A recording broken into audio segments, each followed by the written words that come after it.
Hello, Karl. Thank you for joining me today. Yeah, it's nice to meet you. Could you please, right off the bat, tell me more about how did you get started with blockchain forensics? How how did it begin for you? Thank you for having me, first of all. My name is Karl Zettl. I came into blockchain analytics back in 2021.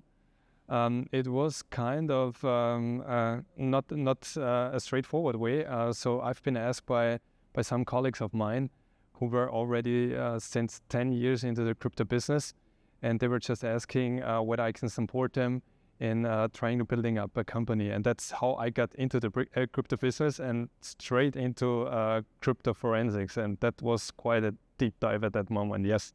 Interesting. And regarding the interesting part, what was the most exciting case for you? First of all, we have to understand that we are not solving the case. We're just providing this kind of software tooling for agencies to work with it.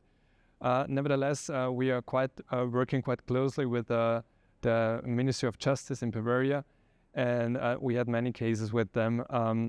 We had also some private cases in Austria where we were dealing with 20 million plus euros.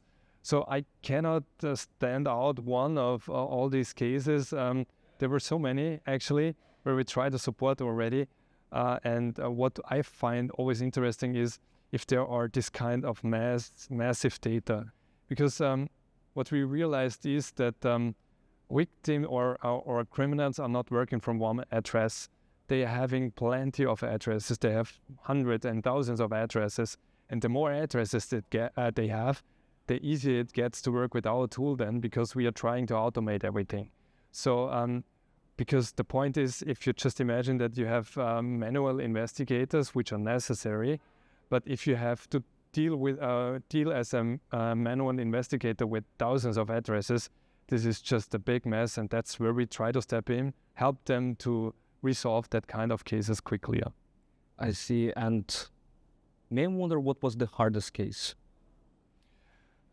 Also here, I mean, the more data you're gonna get in, the harder it's gonna get. There are always easy or easier way how to cover your funds, your transactions. So if you're just going on certain chains which are hard to track, then this is quite hard for investigators to cover. The point here is it really depends here on which chain you're gonna be. Therefore, there are chains which are hard to track. Mainly I would see it on that area. And what the future, like what do you expect from the future of blockchain forensics? Yeah.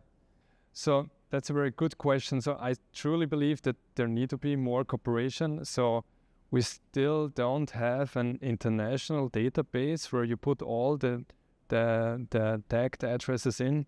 So I believe we need to have one centralized database where it stands address 1, 2, 3 is connected with some scam or with some other fraud cases. So I believe there need to be more cooperation. I believe this kind of interoperability will push us forward. We already see that there are some standards coming up from Interpol working in this direction. So I believe that the cooperation across borders need to be